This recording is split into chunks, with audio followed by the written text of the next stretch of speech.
चाहता था, एक ऐसे आदमी की जिसके दरबार में विरोधी भी हाजिरी लगाने आते थे।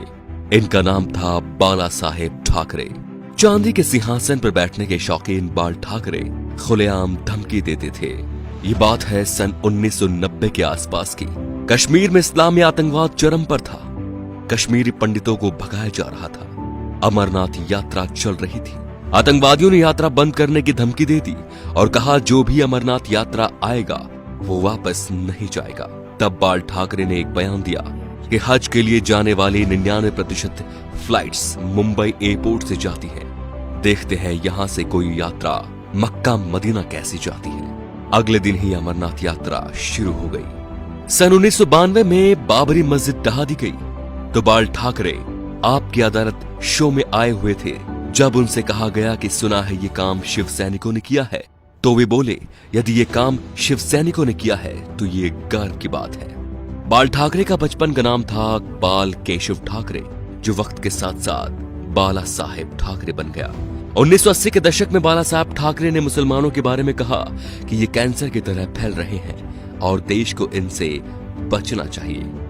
1950 के आसपास टाइम्स ऑफ इंडिया के संडे एडिशन में इन्हीं के कार्टून छपते थे। इन्होंने 1960 में ये नौकरी छोड़ दी थी। बाल ठाकरे को हिंदू हृदय सम्राट कहा जाता था। उनका मोदी की तरह बिना देखे भाषण देना लोगों के मन को भा गया। उन्हें सुनने के लिए लाखों की भीड़ एकजुट हो गई थी। बाल ठाकरे जब किसी का विरोध करते थे तो दुश्मनों की तरह, और जब तारीफ करते थे तो ऐसे कि जैसे उनसे बड़ा कोई मित्र नहीं।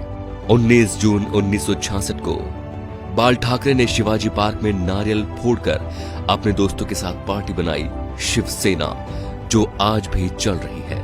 बाल ठाकरे की एक खास बात थी कि वो कभी किसी से मिलने नहीं गए।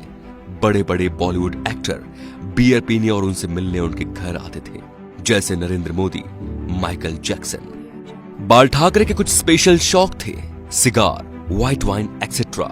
ज्यादातर लोग फोटो या इंटरव्यू में उनके हाथ में पाइप या सिगार होती थी। 1999 में बाल ठाकरे पर 6 साल तक वोट डालने और चुनाव लड़ने पर बैन लगा था, लेकिन बाल ठाकरे ने अपने जीवन में कभी चुनाव नहीं लड़ा।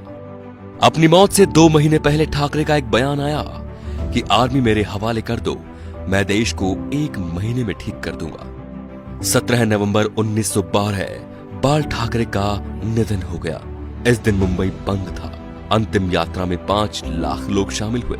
थोड़ी थोड़ी देर बाद एक आवाज उठती है, बाला साहेब। लाखों लोग चिल्लाते रहे, अमर रहे।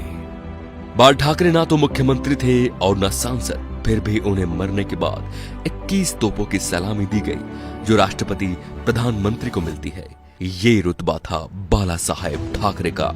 तो दोस्तों, ऐसे शेर दिल हिंदू सम्राट के लिए वीडियो को शेयर जरूर कीजिए और उनकी महानता को फैलाइए, ताकि आज जो शिव सैनिक या हिंदू उनके सिद्धांतों को भूल चुके हैं, उनके हिंदुत्व की रक्षा का संकल्प याद दिलाएं। जय श्री राम दोस्तों।